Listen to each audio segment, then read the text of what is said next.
स्वागत है दोस्तों। आज मैं आप लोगों के लिए एक नई कहानी लेकर आया हूँ। एक शहर में बहुत ही कंजूस पति पत्नी रहते थे।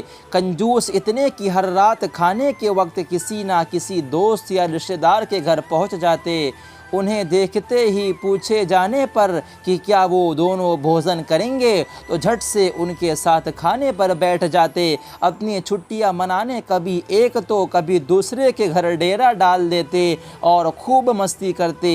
अपनी खातिरदारी करवाना और रोज़ नए नए पकवान की फरमाइश करना तो अपना हक समझते थे, लेकिन जब कोई उनके घर आने की बात करता तो कोई ना कोई बहाना बता के उन्हें टाल देते।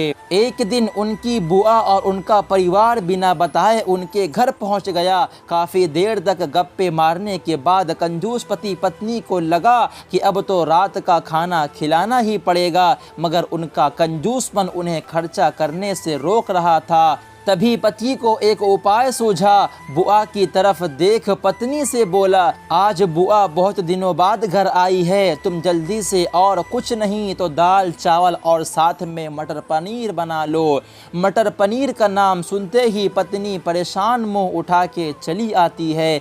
अब मटर पनीर पर इतना खर्चा करो, मन ही मन बड़बड़ाती हुए पत्नी जी रसाई में जा घुसी। पीछे पीछे पति महादेव भी पहुंच गए और अपनी योजना सुनाने लगे। देखो, तुम सिर्फ दाल चावल बना लो, लेकिन उन्हें ऐसा लगना चाहिए जैसे हम उन्हें मटर पनीर खिलाना चाहते हैं।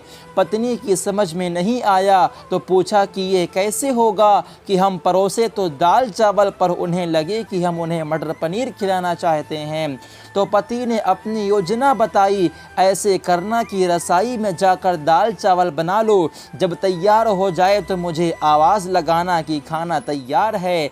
आप टेबल पर प्लेटें लगा लो। पत्नी ध्यान से सारी बातें सुनती रही और आगे की योजना सुनने को बेताब होने लगी। तब पति ने अपनी असली योजना बताई, जब मैं प्लेट लगा चुका रहूँगा तो तुम एक खाली कढ़ाई किचन से फर्श पर गिरा देना। तब मैं पूछूंगा कि क्या गिरा तो तुम जवाब देना, मटर पनीर की कढ़ाई गिर गई। अब मटर पनीर बचा नहीं तो दाल चावल ही खाना पड़ेगा। योजना अनुसार पत्नी दाल चावल बनाने लग गई और कुछ देर बाद पति को आवाज़ लगाई, खाना बन गया है, आप टेबल पर प्लेटें लगा दो।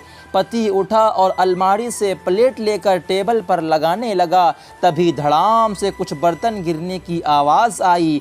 पति ने पूछा, क्या गिर गया? तो पत्नी की तरफ से कोई जवाब न मिलने पर पति रसाई में भागा गया। रसाई में दाल का पतीला ज़मीन पर गिरा पड़ा था। दोनों पति पत्नी को मानो सांप घुस गया हो। जब दाल ही गिर गई तो मटर पनीर का बहाना भी फेल हो गया। बड़े ही दुखी मन से उनको बाजार से दाल और मटर पनीर मंगाना पड़ा और बुआ और उनके परिवार ने मज़े ले लेकर खाया।